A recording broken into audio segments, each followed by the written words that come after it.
Hey Brady. Hey Brady, how we doing? Good. How are you? Good. Are we having a problem with the link? Yeah. The link that I sent out was the one on the Google Calendar, which is different than this one. So I could resend this link to everybody right now. Okay, great.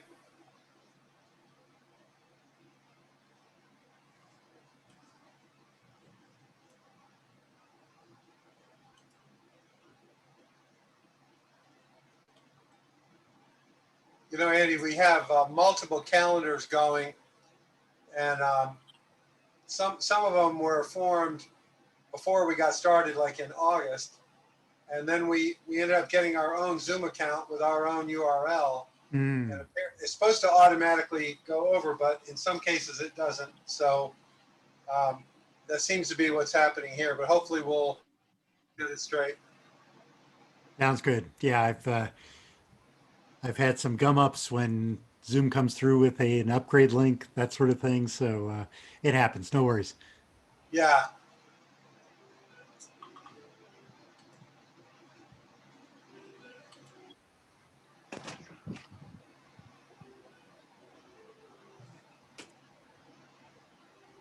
I just resent it to the Slack, but I'm gonna shoot everybody an email as well right now. Okay, thanks.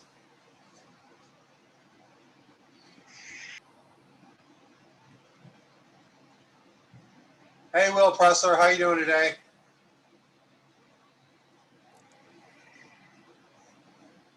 Okay. I guess he's doing pretty good. Unmute. Unmute. Yeah. So leave it to our interpretation. That is the word of 2020. You're on.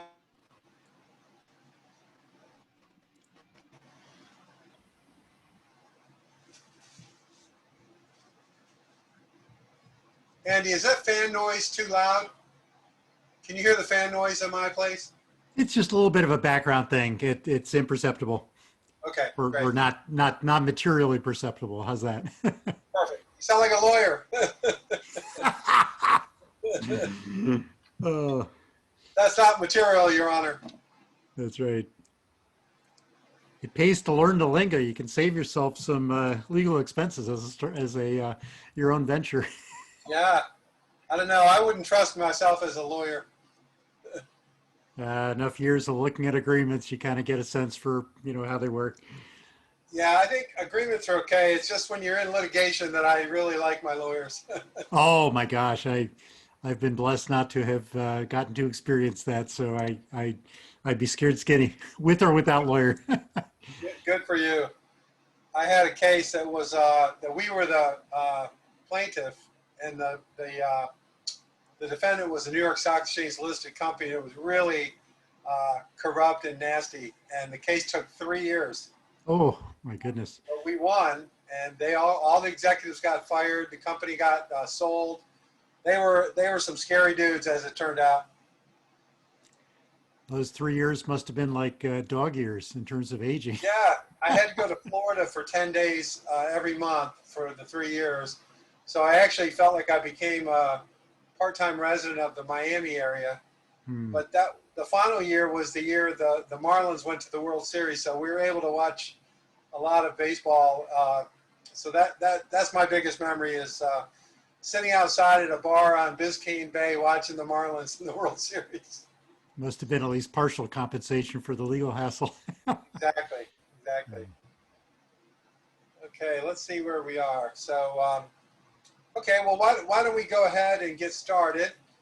It's a little bit after, and there may be some others joining. I'll keep my eyes peeled for that.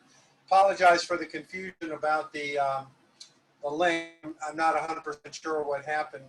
We changed our Zoom account to get a URL that says Accelerate Rural, and some of the links I think were older than that, and they didn't resolve over to this new one. That's my assumption. So, great. Please, Andy Gilicinski. Some of you met Andy when he came to campus last year for the start of the Pirate Challenge. He was helping us and gave some talks, and I even have a picture of him waving the pirate flag. And you think he went to ECU. So I, like me, he's an honorary pilot, pirate, not pilot. And we welcome him here today. So Andy, please feel free. Thanks so much, Dennis. I appreciate the invitation to speak. And my goal is to share with you just a little bit of grounding about the role of consumer brands you're all thinking about or engaged in startups that may have a significant component of branding of your proposition as part of what you're pitching to the world. And I thought this would be a great chance to just catch you up on a little bit of background that you may or may not be familiar with on the role of brands, the power of brands, how to measure them, and what their value can be. My background, I've been in industry for 33 years now. 20 of it has been in leadership roles in consumer packaged goods or CPG companies, starting with Gillette, then Clorox, then Georgia Pacific, and finally SC Johnson, where I retired from last fall. And as part of that, I got the privilege of launching over $500 million of year one incremental sales of new products. So got a chance to be in the innovation game, building and launching products, and also stewarded almost $2 billion of acquisitions of small brands that were at one time startups that were bought by these large CPG companies that were interested in both their sales opportunities, but especially in their brands. And so there's something magical about brands, and I wanted to talk about that in this discussion today. And we'll be pausing at a couple of points to talk and have some back and forth dialogue. So Dennis, how do we tee up the slides that I sent over? Do you have them on your computer? Because you should. Let me see. Hey, Brady, can you make Andy the co-host so he can show the slides? I can't. You have to, because I'm not a host on this call. Okay, let me. I'm fully prepared to do a whiteboard chalk talk if needed, but Yeah, I thought it might be helpful to. Let's see. Let's see if I can. If you go to participants, you should be able to hit the 3 dots by his name to make him co-host. Okay. Nothing. Okay. Let's see here. Aha. Okay. I succeeded. Thank you, Brady. All right, so you now should be able to put your slides up if you do a share screen, Andy.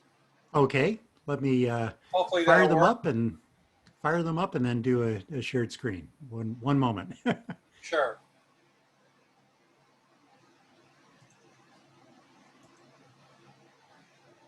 I think this may be the first meeting we've had with technical difficulties, though.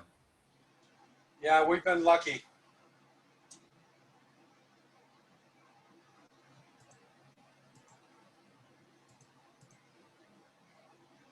Okay, remind me what I'm doing. I'm sharing screen.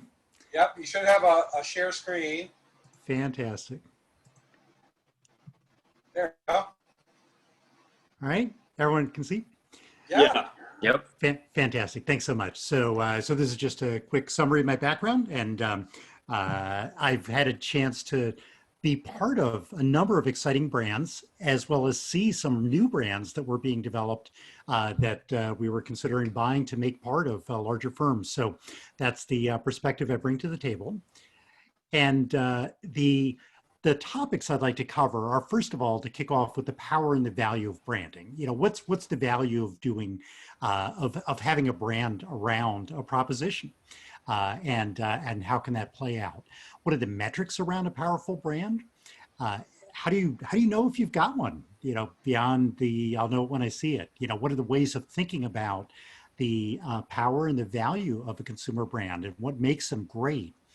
And then finally, I'd like to cover a couple of examples of the roles of brands in the consumer packaged goods industry. You know, what do they bring to the table? What role are they playing in the evolution of this incredible journey consumers are going on?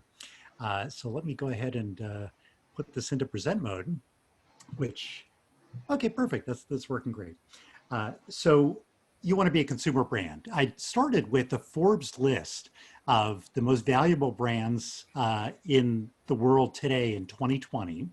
As you might guess, the top 5 are all taken by the tech companies that we all know and love, that have become such enormous entities in the world. But the biggest consumer goods brand, not electronics, but consumer packaged goods, the kind of things you buy in a Walmart or a Target or 7-Eleven store or any online or anywhere else that represents a physical product, is Coca-Cola. And this has been the most valuable consumer brand for many, many years. I'm not sure how many years running. I saw the chief marketing officer of Coke giving a presentation a couple of years back, just talking about the amazing reach of the brand. But just from this Forbes list, you can see the incredible value of it.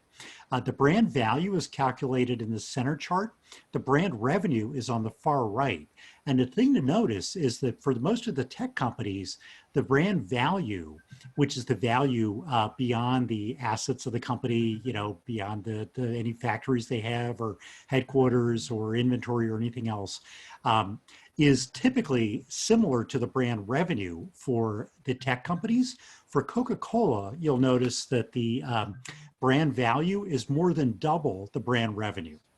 And what this represents is the inherent value as an asset for the company of the brand, which reflects, just to boil it into very simple terms, it reflects, what is the uplift in sales and profitability of the company by being able to use the Coca-Cola brand versus selling a generic, very similar tasting soda. And offering it a similar price point and everything else. The power of that Coca-Cola brand drives distribution. It drives retailers to want to stock it. It drives consumers to want to buy it. It drives pricing power versus a generic or new brand that consumers are not familiar with. And that value is just enormous for Coca-Cola. Just another quick example, part of the magic that created this power of branding is the consistency with which the Coca-Cola company has stewarded its assets. It's not just having a great message, but it's the consistency with which you can communicate that message in a way that becomes sticky and it stays with consumers and customers and frankly, retailers and all your supply chain partners. That really helps make it valuable. Coca-Cola began with a script logo back right around the turn of the century and then stuck with it remarkably consistently from, as you can see in the chart, from 1905 until today. Even in terms of the bottle, the packaging in which consumers engage with and physically consume the product has remained remarkably consistent. They have design intellectual property around the shape of that bottle. Again, that has remained remarkably consistent over time. And again, Coke isn't just stand for a fizzy soft drink that can dissolve our teeth and be used to take rust off of our rusty cars and taste great with meals. It's physically something that is being communicated as creating happiness, being something that can be shared with a friend, share a Coke and smile. All the different ways of communicating over the years have made it clear that this is not just a physical product being sold. This is a mindset. This is an attitude. This is an emotional outcome that is being sold. And yet another distinguishing factor is I don't know how many of you have actually visited the World of Coke Museum. It's actually a profitable engagement in Atlanta, Georgia, with this brand and just all kinds of ways of making for a really great visit to one of the top destinations in that great city. So that's a huge example of a very powerful brand that we're all familiar with. But in some ways, as you're thinking as an entrepreneur, hey, I'm more than a couple of years away from being able to be as massive as Coke. What are some examples of other brands that just help bring alive something that may be a little more close to home in terms of something that may have been started more recently and yet has really demonstrated creating value? I've picked out three different examples that I especially like that are relatively recent brands that have been launched to the world that have had very interesting trajectories as they've built their stories. Annie's was actually built by an entrepreneur named Annie back in 1989 to create in New England a very healthy, wholesome, kind of a farm to store to your table version of macaroni and cheese to compare versus the mass market versions that were available at that time. And during its 30-year journey to today, it was a private company for a while, and then it went public about 12 years after being founded. It was bought out essentially and taken private again. And then in 2014, it was purchased by General Mills for $820 million. And they've done an amazingly good job of preserving the ethos and the vibe that the brand had during its early years. So in some ways, what you're seeing is very close to the original vision for the brand, much larger, of course, in sales. And if you've been down a mac and cheese aisle recently, you'll recognize just how much shelf space they have taken. Kraft actually had the opportunity to buy Annie's not once, but twice, and turned it down. One of those opportunities for a mere $25 million back in the 1990s. And at that time, a brand manager at Kraft had a comment of, you know what, this thing is not nearly as valuable to us if we spent the $25 million on it as investing in an end cap in a couple of grocery stores in terms of the incremental sales that we would get for this brand. And the ironic thing is now Annie's actually has more shelf space than Kraft mac and cheese does in many of the grocery aisles that we shop in today. So it's a great example of somebody that really strayed true to the focus of their brand. And to the credit of General Mills, massive food company today, they have really tried to preserve and respect and maintain that integrity of what that brand stands for. And really have been able to ride that trend of consumers wanting something more authentic and farm to table in terms of a mass market brand that has really made it successful and continues to make it successful today. So that's a cool example from the food category that I especially like. Truman's is a funny one. Truman's relies on a technology that a contract manufacturer named Canberra was trying to pitch to the mass market consumer cleaning companies like Clorox back 20 years ago. I took a look at it back in 2006 and thought, the world isn't ready for it today. What it is something called JAWS, Just Add Water System, that has these small concentrate bottles that you put into a refillable trigger spray bottle that we're all familiar with. And the idea is that you put that concentrate in, fill the main bottle with water, screw the concentrate little cartridge underneath the trigger spray assembly at the top of the bottle, and then you create kind of in situ a glass cleaner, an all-purpose cleaner, a disinfecting bathroom cleaner, whatever it is that you want. And they have a range of options. And again, this is the kind of thing that big companies like Clorox and Procter & Gamble were turning down back in 2006. And part of the reason was, I think consumers weren't ready for it. Consumers at that time were much more into convenience, really weren't interested in being chemists. Breaks my heart being a chemist, but that's the way it was, and frankly still is today. The thing that really changed was the concern about climate. And in the last 2 years, the special focus on ocean plastic and the real backlash by both consumers and society against single-use plastics. And suddenly the startup company in 2018 took this literally 20-year-old technology, put a brand around it, Truman for the president, the buck stops here, and decided, you know what, we're going to do something about single-use plastics. And I just shook my head when I first heard about it. I learned about it literally 2 months after it began. They were looking for some help as a startup company in Louisville, Kentucky. And in June of that year, they got distribution in Target. Target was specifically looking for firms that were doing something very visible against single-use plastic. And so they kind of had the right proposition, even though it had been around for decades, literally. They had the right proposition at the right time to put a cool brand around it, and they convinced a retailer, or a retailer was hungry for what they had to offer. And it was kind of a case of the right place at the right time.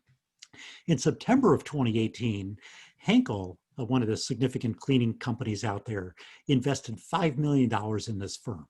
6 months from startup, they were swimming in money and they had national distribution in one of the major mass market consumer retail chains. So that one just kind of made me shake my head because, you know, I was walking around thinking I was smart for turning it down in 2006.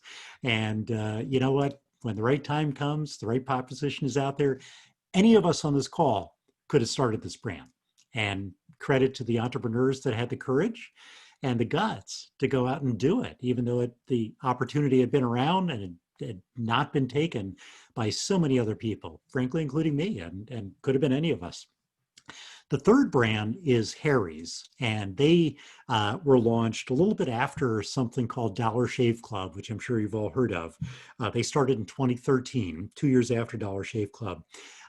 They actually started or bought their own factory in Germany in 2014. So they did something very different than a lot of startups do, which do contract manufacturing during their early years. They actually invested in the manufacturing capability. They had enough funding to be able to do that, and felt that would give them a differentiation in terms of the quality of their offering.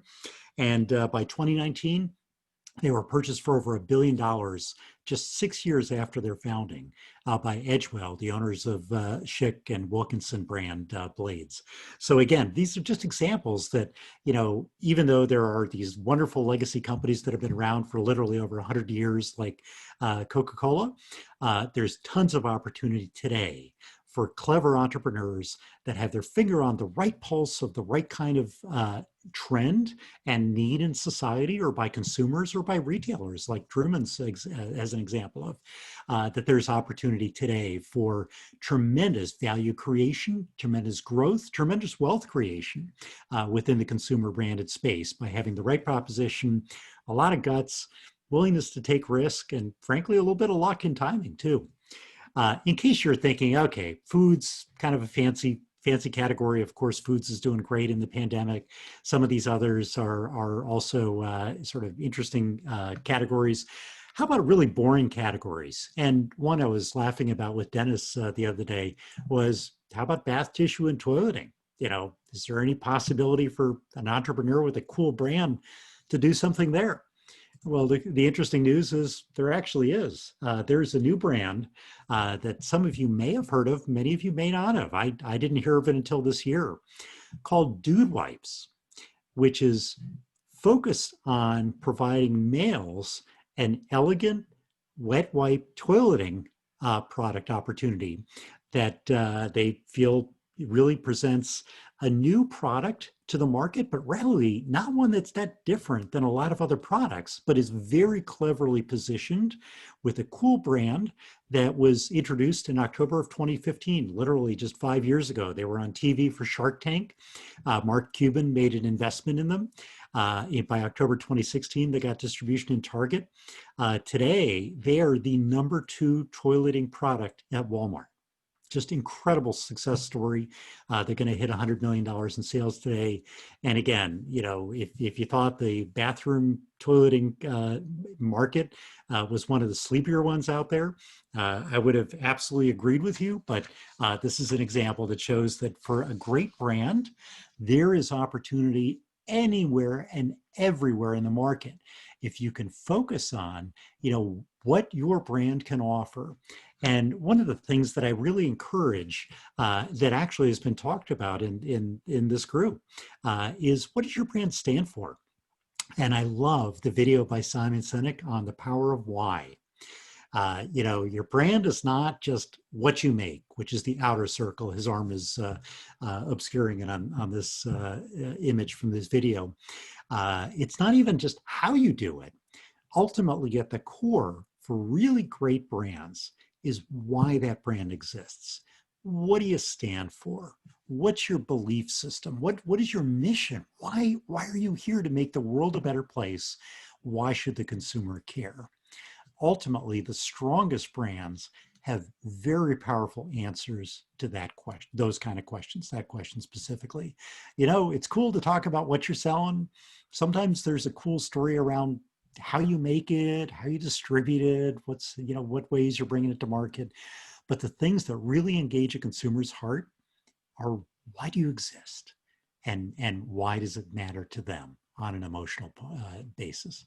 So I'm going to pause there and just open up the floor for questions and comments about examples of startups you've seen, successes, failures. What resonates for you when we talk about brands, and why they're relevant, why they matter? So please take yourselves off mute, and I'd love for you to jump in. I think one thing that's been really popular with brands lately has been having a social cause behind the brand. And as a personalized gift business, I mean, I have a love for personalized gifts, and that's why I started the business. But we've been partnering with a local organization in Greenville called Building Hope for almost the entire time we've been in existence. But we've just now gotten to the point where we can actually pledge a portion of our profits to them. So it's very, like, within the past couple of weeks, we talked with them, and we're officially donating 10% of our profits to Building Hope, which it doesn't really have anything to do with gifts. It's about helping our community, and I have a heart for children, so it seemed like a really good fit. But we're hoping that that'll help us connect with our consumers more, showing that not only do we care about making your gift special and making your event memorable, we also care about impacting our local community and using our resources for good. That's a super example. I love that. And, you know, I think there are some consumers that are really turned on by that. Taylor, have you had people comment to you about the way that you're set up with that cause and how that impacts them? Yeah, a lot of the consumers are like, so in the past we would share like once a quarter we go volunteer in person with the kids, and we do like a craft activity, or we do like, we talk about careers. So we'll like go on different websites and help them like look at future careers and what kind of education it would require to have that career. And we're actually partnering with them to start helping them find like new revenue streams and things like that. So we have our hand in quite a few different areas, but our customers really like the mission because I think when it comes to like children, you don't really meet many people who don't want to see like a child succeed. But the program specifically works with at-risk youth in West Greenville. So a lot of people in our local community are very familiar with Building Hope. They've been around for 20 years. So they're very familiar with it and excited, but I'm curious to see how our online customers, what they think about it. That is super cool. I love that example. Do others have examples, or is anyone else doing something like that? This is, I'll let folks answer in a second, but I did want to throw something down, and this is not the right time to discuss. Please just let me know. But I was struck by the fact that, and particularly in your first list of the most valuable brands, I actually was a little bit surprised not to see Nike on there, because I know they're quite valuable. I think they're probably just below that level, but I think it might be number 11. Yeah, who knows? But the thing that struck me, and Andy, you're better positioned to tell me if this is right or not, but very few of these brands are actually manufacturers. In many cases, like I know for a fact that Nike does not manufacture any of the products that they sell. I have a friend that ran their tennis division for many years, and he explained that to me. But you know, I think it's really about the value of the brand as opposed to the value of operations that could be done by somebody, an organization or somebody at relatively affordable cost, but allow you to build your brand faster instead of getting caught up in all of the processes of manufacturing, distribution, et cetera. Yeah, this may not be the right time to bring that up, but I think that is an important point. No, I love that point, Dennis, and it really points to, you know, it's not about who makes the best product necessarily, or, you know, how they make it. It's about what it means to the consumer in the end. And some people can enhance that by making their own product. For example, Gillette helped build their brand by the incredible technological advances that they were able to bring to their own internal manufacturing capability that brought cartridge-based shaving to a level of quality and efficacy and consumer satisfaction that just couldn't be matched. So there are great examples of where manufacturing can be an inherent part of the overall brand story and a critical contributor to what makes a brand powerful. But Nike's a great example of where, you know, they're not doing that. They're trying to create an attitude among their consumers and a lifestyle and a mindset that is the biggest power of what they bring to the table, not, you know, whether their subcontracted sneakers are built, you know, this way versus that. It doesn't mean they're not technologically valuable, but it doesn't require them to be the ones to set the market from that technology. In the Gillette example, they actually created that advantage by setting the market, although you can argue that they ran out they basically ran out the clock on, not the clock time-wise, but getting to such a point of excellence that future further advances were imperceptible. You know, when their 5-blade model came out back in 2005, the Fusion, you know, people were joking. I think there was even a Saturday Night Live skit about the 20-blade cartridge, where it almost became ridiculous. You're like, who needs the extra, you know, 15 blades? Your 5 are doing a great job.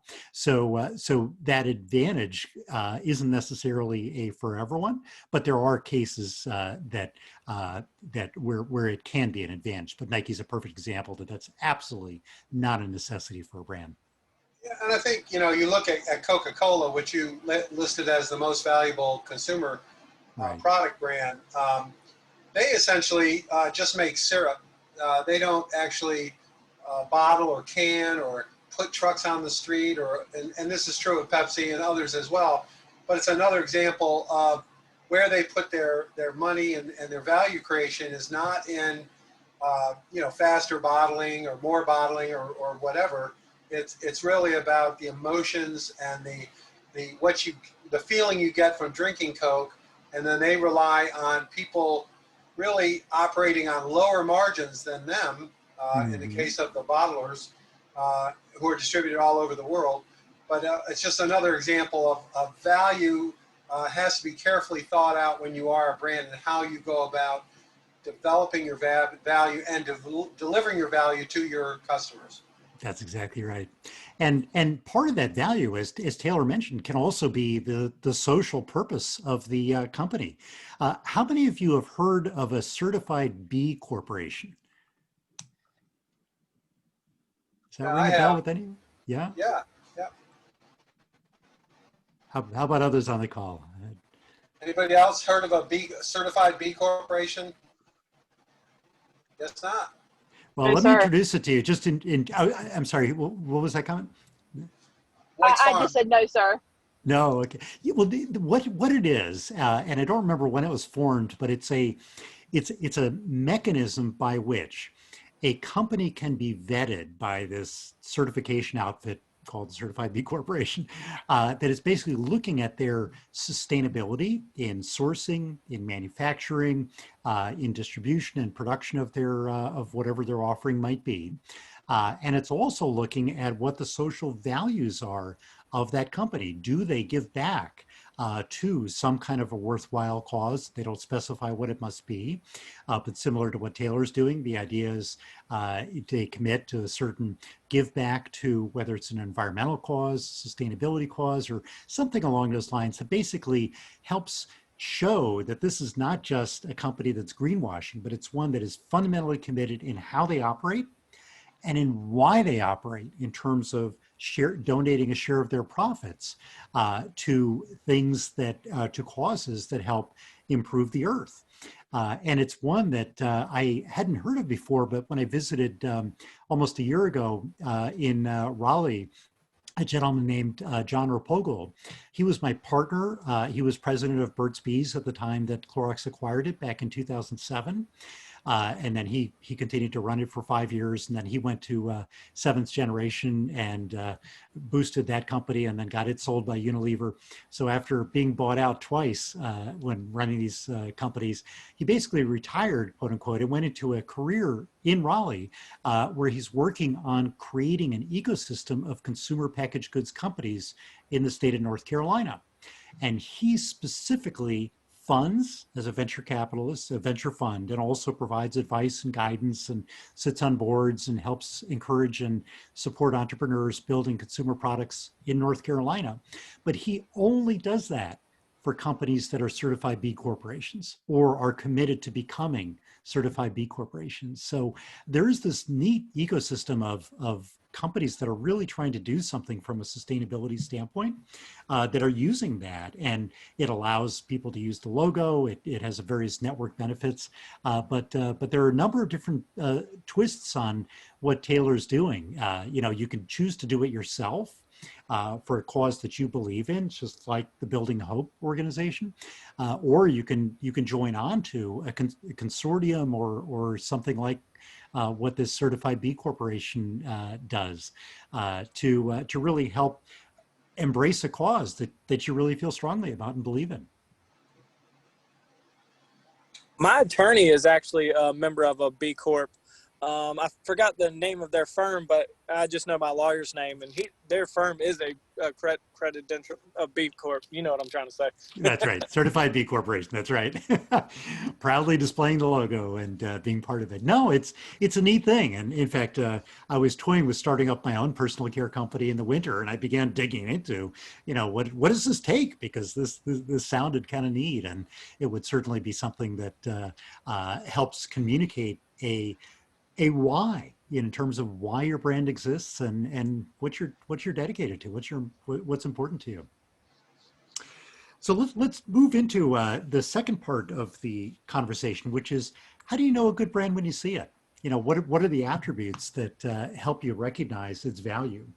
And in this part, I want to just talk about some of the things that really mean a lot when you're at a big company looking at various brands that you're either want to see what's happening in the market, where new brands are beginning to stir up and take and be able to foment new consumer trends or meet new demands that are coming up, or whether you're considering buying them.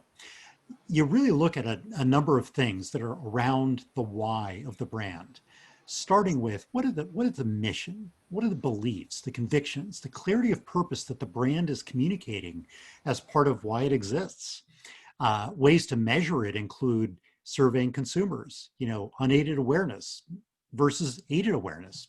First you ask, hey, what are the companies that you know of that do really cool gift packages and gift boxes, or that sell very farm fresh foods?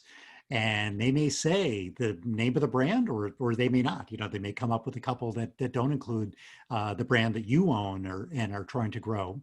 But then you also ask the same question. Hey, how about this brand? And if they say, oh yeah, I've heard of that, or no, they haven't, then that becomes another way of being able to measure just how much mind share, how much awareness there is by consumers out in the world.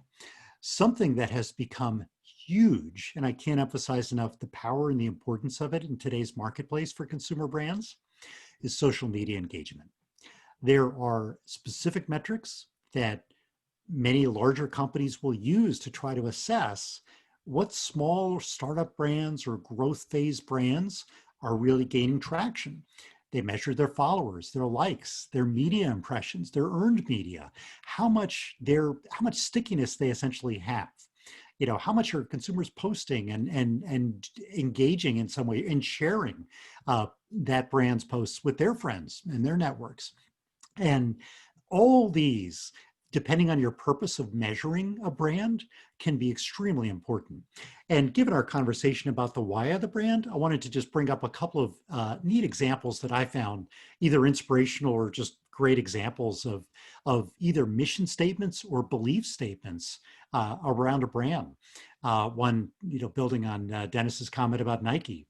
We believe if you have a body, you're an athlete. I mean, how cool is that, to trying to really bring themselves not to just focus on the athletic stars out there in the world today, but on all of us. And Airbnbs, I thought, was really interesting as well. We believe travel is better when you experience it as an insider. They're very clear about saying, hey, we're not about finding you some cheap places to stay or, a room in a city where maybe the hotels are sold out or whatever else. They're trying to give you the insider experience. They're about the experience of travel. And it brings up a very clear sense for what they're about and really helps you understand them as a brand and what they're trying to do. One that's pretty local to me out here in Milwaukee area is Harley Davidson. Their mission is to fulfill dreams of personal all-American freedom. They have a very powerful brand. They're struggling right now to maintain sales in a difficult environment, but they're very clear about who they are and who they're not. And really the best brands are very clear about what they're about. And it allows them to be able to confidently pursue opportunities or to choose not to pursue opportunities. When you're really focused on building a brand, especially when you're, working in startup mode and every penny is precious and, you don't want to be diverted going down paths that aren't going to be helpful to you ultimately. It's important to be able to not only pursue opportunities, but also to know what is not the right opportunity. Because ultimately, if you pursue too many things and some of those things are not consistent with who you say your brand is and why you exist, then you dilute your brand value. If Airbnb, bought some El Cheapo hotel chain, Motel 6 or something similar like that, you would immediately question, who the heck is this brand? I thought I knew who Airbnb was, but I'm not so sure anymore. And so behaving in a way that's very consistent with a very clearly articulated brand statement, brand mission is a really important part of that. I'm curious, how many of you have a mission or a belief statement around your new company's brand or your early stage company's brand? Absolutely. One thing that we pride ourselves on is saying that the images that we create are as equally as important as the relationships we create. That is powerful. That's very cool.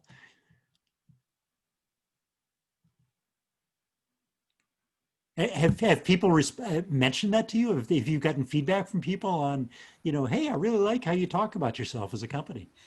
I would say that's more internal marketing for Uh-huh. whenever we're having our sales meetings every Monday morning. Just we kind of reiterate it, but it's something very true, and everything in business is relationship based. So if you don't nurture and cultivate relationships, you're not really going to have a business. So that's one thing I like to really pinpoint home with our employees.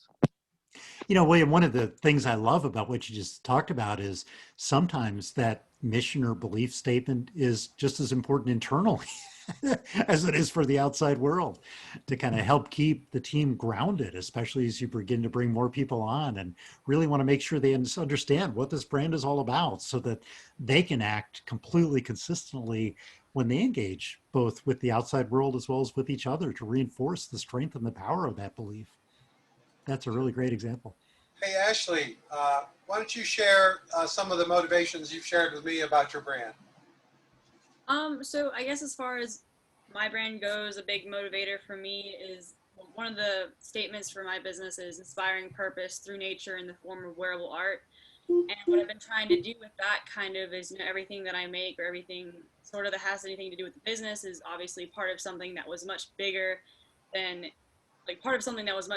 it is as itself. So leaves and insects and all that kind of stuff is all part of something that helps the ecosystem. And I feel like every time I have someone, or every time someone wears a piece from me, I want them to be reminded that they have a purpose as well, because even the smallest thing, like this little stone or this little leaf or whatever it is that they're wearing, was a part of something so much bigger than itself. And if that thing has such an impact, then surely they have an impact on the world too, and they're important as well.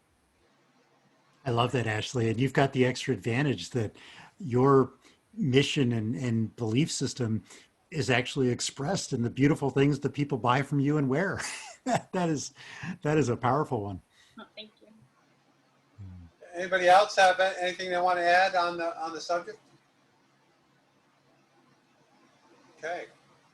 And one other way to think about the power of a brand is its extendability. And this sometimes is something you don't worry about in the early days as you've started a new firm, but as you begin to grow it And especially as you begin to think about, hey, where can I expand further? And especially if you are considering or want to be considered to be purchased at the highest possible valuation, I guarantee you that your potential acquirers are going to be very interested in this question. And this is an example. I can't share, obviously, some confidential aspects of the diligence that I did in this firm before SC Johnson bought it in July of 2019. But this is an incredibly rapidly growing brand that started just 10 years ago around the sun care market. They started with the belief that, there weren't the kind of well-formulated, premium, reef-friendly brands with an attitude around life at the beach. And so they created Sunbum to address that. And their initial target was the roughly $6 billion, that's today's value, was probably smaller, of course, 10 years ago, in sun care. And this is the US only. And they felt like, they had a reason to be and a cool brand message, work less, play more, and, just a really nice ethos around the beach lifestyle, which in some ways was ironic because they charged 16 bucks a bottle, which wasn't exactly accessible by somebody that was, living at the beach, unemployed with no job. but it became an aspirational brand. A lot of people that didn't have the time but wished they could live that beach life ended up being some of the biggest consumers of this brand. They built beautiful products. And as they grew the company, they expanded. They thought about where else does the sun impact the body? And the logical next step was lip care. Smaller market, but it gave them an adjacency. They expanded into that. Then they thought about, well, hey, babies are out there and, their sensitive skin doesn't necessarily benefit from the standard solution of the generic sunscreens that are out there in the market. So they created the Baby Bum line to expand it. And that dramatically expanded their addressable market. And then finally, they decided, you know what? Beach hair is a special thing, in terms of cleaning it and its needs and the stresses that it goes under with salt and sun exposure.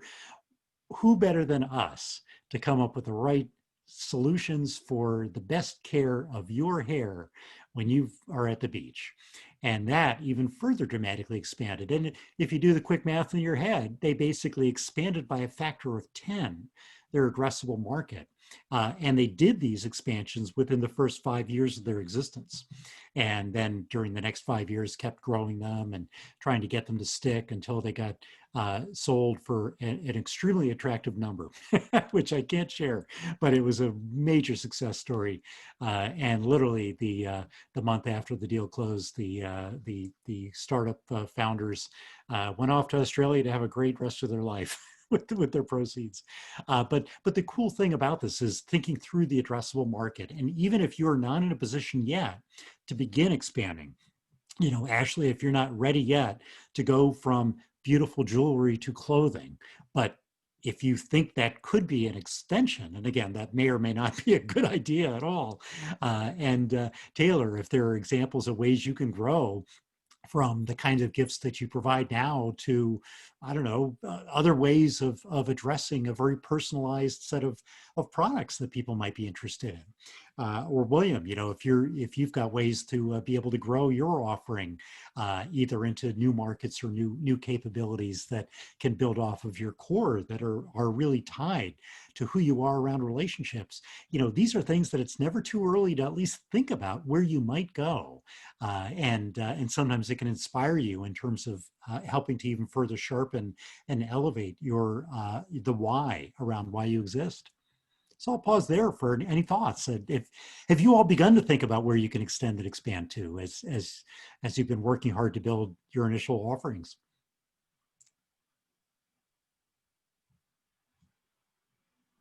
One thing that we're doing at Simple and Sentimental, Andy, I think you already know what I'm about to say, but we're doing corporate gifts. So right now we've been up to this point, have been doing personalized gifts for individuals. And we have done some corporate orders here and there, but now we're actually being intentional about it and trying to get that more consistent order basis, where with individuals it's kind of inconsistent, but if we could get some corporations on that do regular gifts, we're hoping that will help our revenue. That's a great example, and I don't know if that would be a larger addressable market than your the personal sales to individual consumers, or not. But it certainly sounds like an attractive one, and I'm cheering for you to be able to crack the nut on that one and be successful. Any other thoughts on addressable markets and extendability? Well, in that case, let's jump into the third area, which is the role of new brands in the CPG industry. And I just want to make a few comments here about, what the special purpose can be of new brands. You'd think existing brands are out there, so they should be able to cover consumer needs. One of my favorite examples of a miss on that kind of thinking is Colgate trying to get into the frozen dinner market. I shared this example when I was visiting campus for the Pirate Challenge and last October. And since then, I've learned that when Colgate introduced their beef lasagna offering, not only was it a bust, but their core business of Colgate toothpaste dropped by 25%. As consumers became confused about, what is this really a toothpaste company after all? Or maybe they were worried that, they would have lasagna mouth if they used it or something. But it was not only unsuccessful, but it actually flowed back to damage the core brand. Obviously, the sauce is made from sodas. Or maybe it's not obvious. This was just a mock-up. This wasn't actually a real attempt at a launch. It probably would not have succeeded if it did. But it just are visualizations of how, new trends are constantly emerging for consumers. Existing brands don't always have the ability to extend successfully to be able to meet them.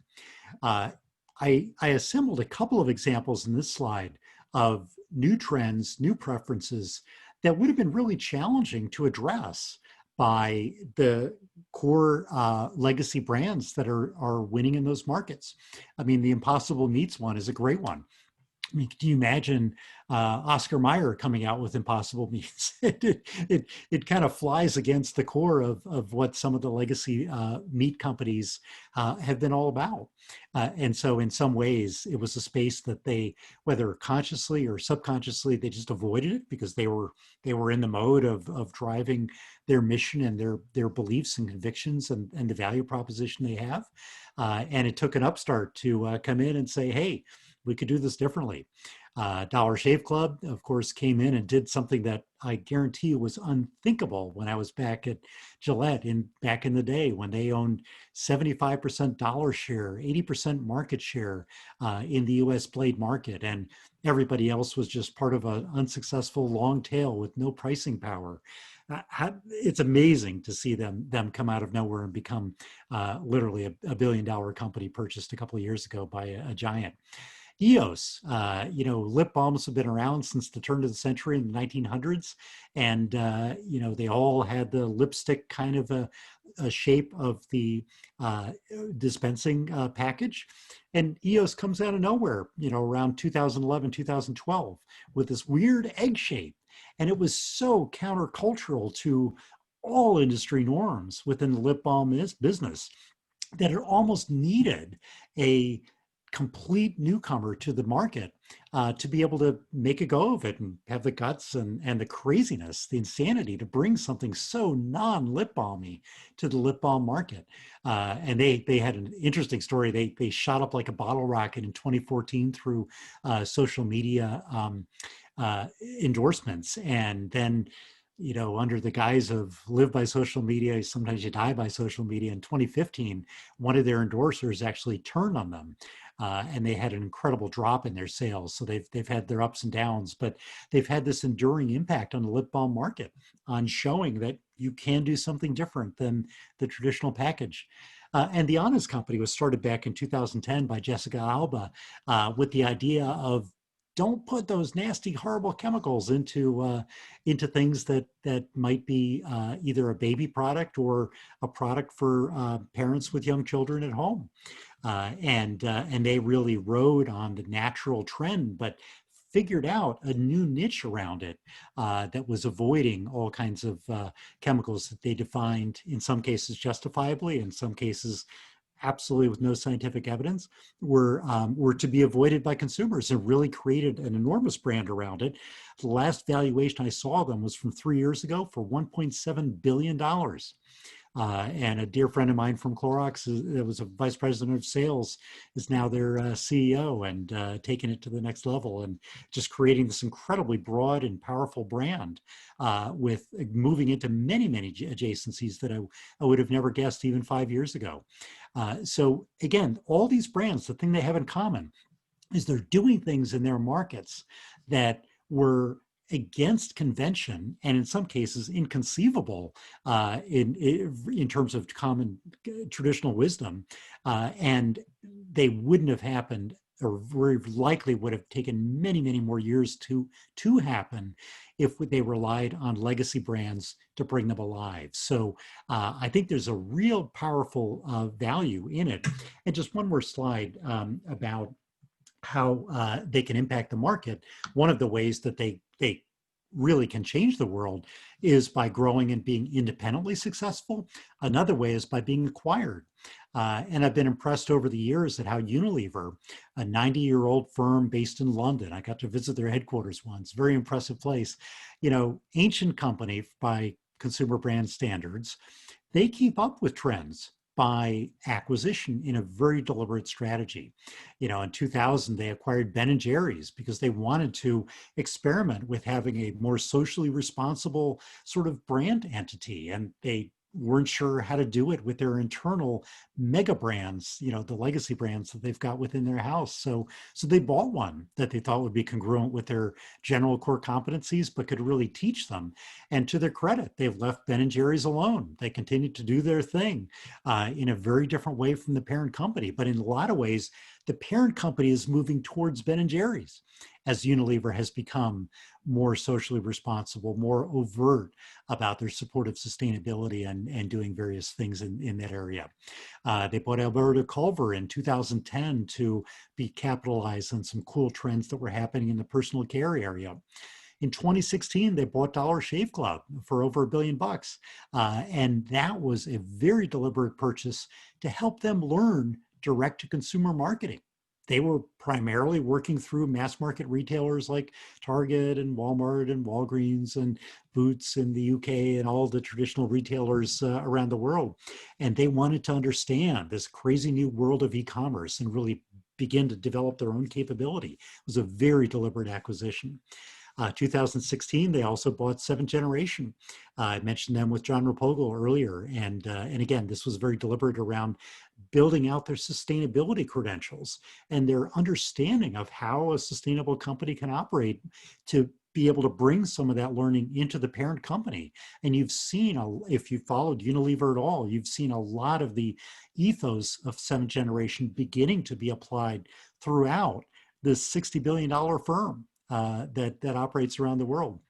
In 2017, they bought a Korean cosmetics company from a private equity firm for $2 billion, specifically to start learning more and taking advantage of this Korean K-beauty firm trend that was becoming very popular and has since grown over the last 3 years, showing the wisdom of their acquisition in terms of the learning and the sales that they've gained as a result. And they've been doing it for many years. I am very confident that hopefully someday soon in their portfolio will be one of the companies that you guys are running. And again, this is something that they do deliberately. And if you play your cards right, work hard enough, and build on being able to capitalize on trends that are out there today, if in your future you would like to have an attractive exit for a high valuation that helps reward you for all your hard work and your creativity in building a great brand, companies like Unilever and many, many others are out there looking at what you're doing.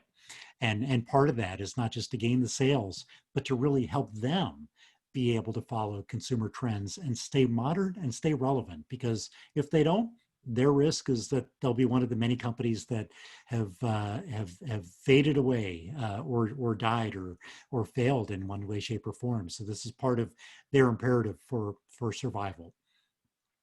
And I'll stop there, and I'd love your thoughts and feedback, and whether you want to be one of the first companies bought out from the ECU inspired portfolios? Well, I think, Andy, that it's really great that you bring that up. We were fortunate to have a presentation a couple weeks ago by the former CEO of Etsy. And I don't know if you all remember, but he was talking about that there's no reason why companies in our area can be held back compared to other areas. He gave the example in his case of if you wanted to be in technology 10 years ago or 15 years ago, you wanted to be in Silicon Valley or Los Angeles or New York. And he made the point that that's no longer true. And I think what we're hearing from Andy here is a similar message. It's not about location, but it's about ideas and about the quality of your brand. There has been a lot of interest in sustainability related companies, as he points out here in these acquisitions, and that's where the certified B Corporation comes into. There's quite a few people I know in that space. I met those guys a long time ago, and I know the folks at Sustainable Brands in San Francisco. You know, these are all opportunities. If any of you all are interested in learning more about how to do that, we've got the ability to help you. With that, I will be quiet.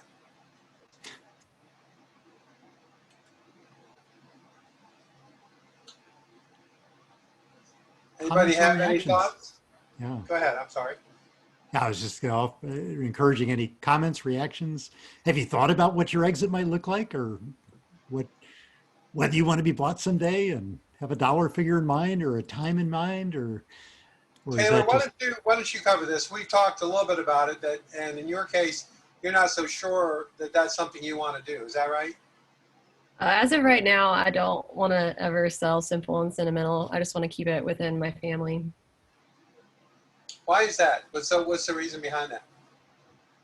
Well, I mean, my original intentions with the business, like I never thought I was really starting a business. And when I started taking it more seriously, my intention was to create one job for me. I would have a job when I graduated. And as time has gone on, I've created jobs for 12 other people too. So it's been cool to do that. And like I was talking to someone actually earlier today, and they were asking what my favorite part about being an entrepreneur was. And one of my favorite parts is being able to create jobs that people actually really enjoy. And I like to be able to do that. I like to be able to see that impact every day. And I also like just the flexibility that comes with it. And I really do enjoy what I do every day. So I'd like to keep it to where I can do what I like to do every day as long as I can. And just being able to continue to grow the brand. And I'm very family value. I have big family values, and me and my husband hope to have a family in the future, and we would love to be able to pass this down to our children if they want it. Hopefully they do. But anyway, so yeah, I kind of wanted to keep it within our family and just continue building on that. Okay. Anybody else? Ambition. Anybody else have what do you think, Holly, for White's Farm? What is your I know this is a little far afield because you're a farm, but you do have some products that you sell, some consumer products. What do you think about all this?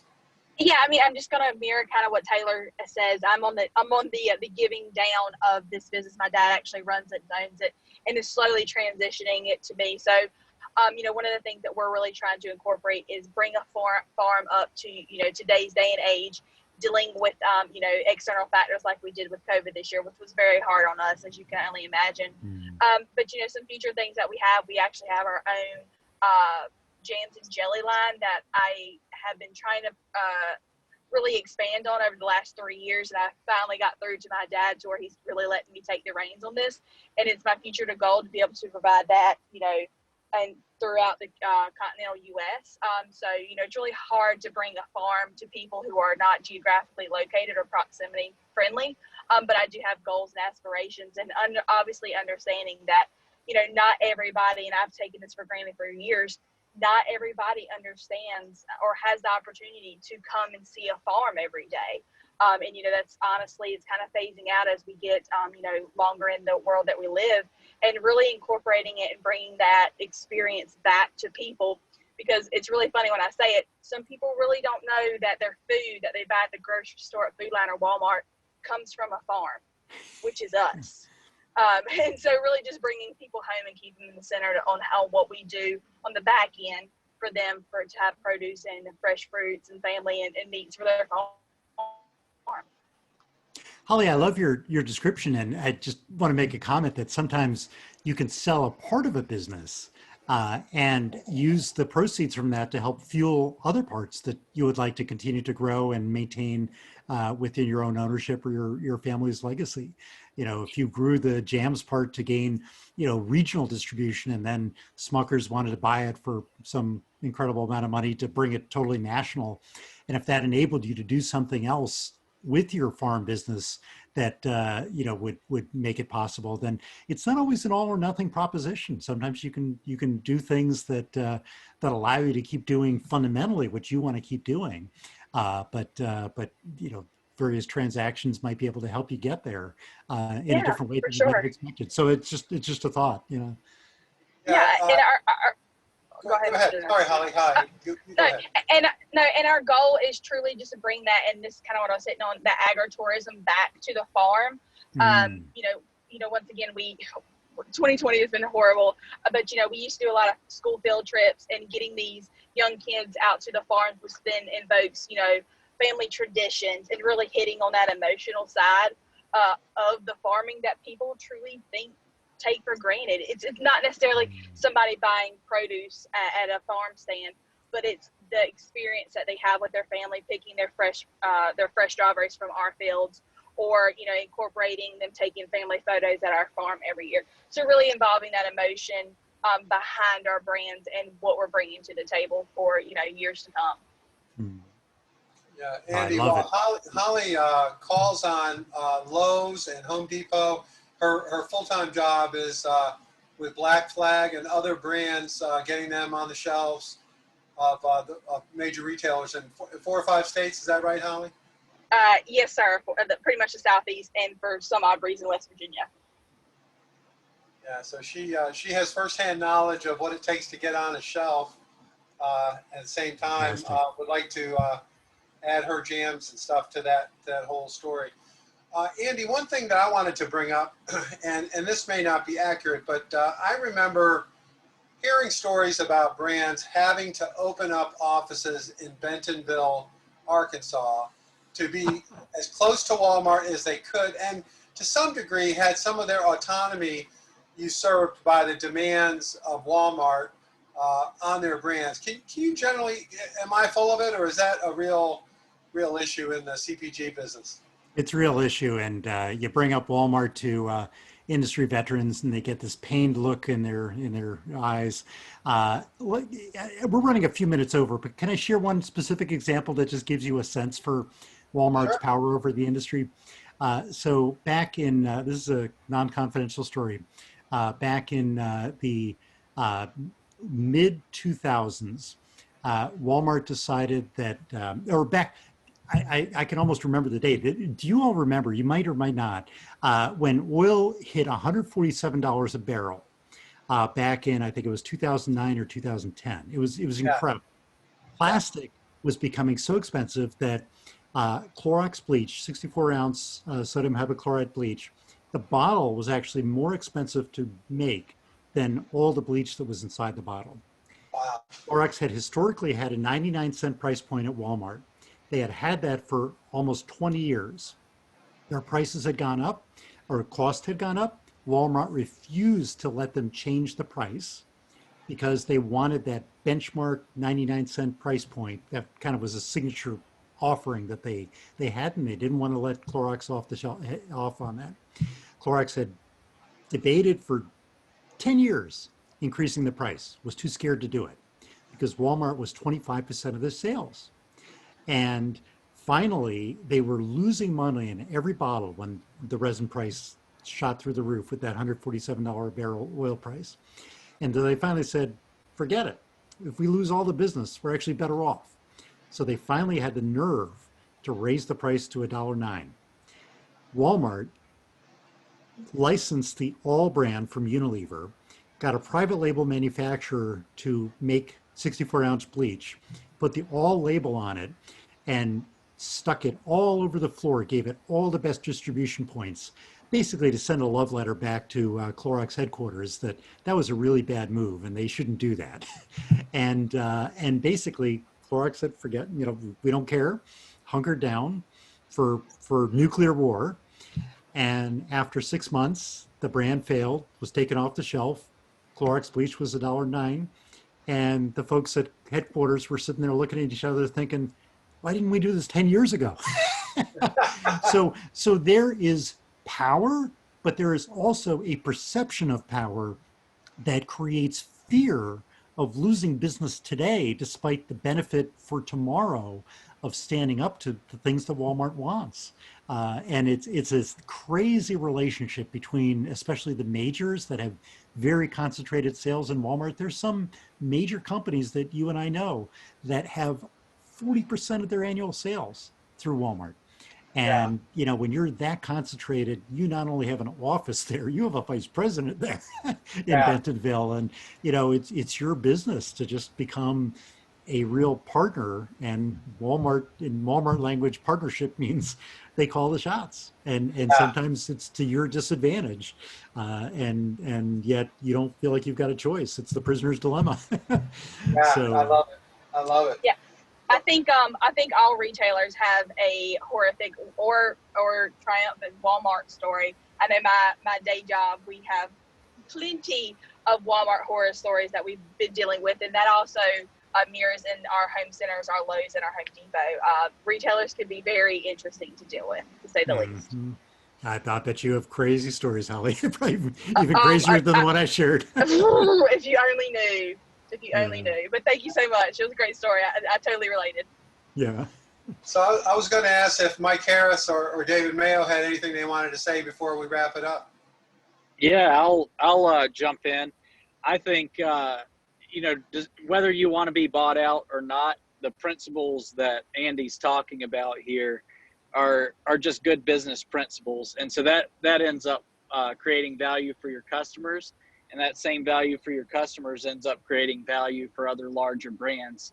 So whether your goal is acquisition or not, these points resonate for everyone in the group. And thank you so much, Andy, for joining us again. You've been such a friend to our program, and we can't thank you enough for all that you do. Very, very happy to be an honorary pirate. Absolutely, Andy. I just would like to echo the same thing. Thanks for your involvement. This is the second year, so you are now officially a pirate. We're glad to have you part of the Miller School family. No longer honorary. All right. Yeah, that's right. I'll put the flag behind me next time. Your eye patch is in the mail. All right. It was my pleasure. Be delayed by 2 months because of what's going on with the post office. Yeah, no, it's my pleasure, and I really believe in what you're doing at the Miller School, and I think it's just such an exciting environment, and anything I can do to help, I'm thrilled to. All right, well, thank you everybody for your time and attention, and Andy has shared the presentation with me, so I have put that on Slack if anybody wants to see the PowerPoint, and if you have any questions or whatever, we certainly can reach out to Andy at any time. So Andy, once again, thank you for your heroic help, and all of us really appreciate it. My pleasure. Have a great day. All the best. All right. See y'all later. Thank you, Andy. Take care. Thank you, Andy. Take care. Thanks so much.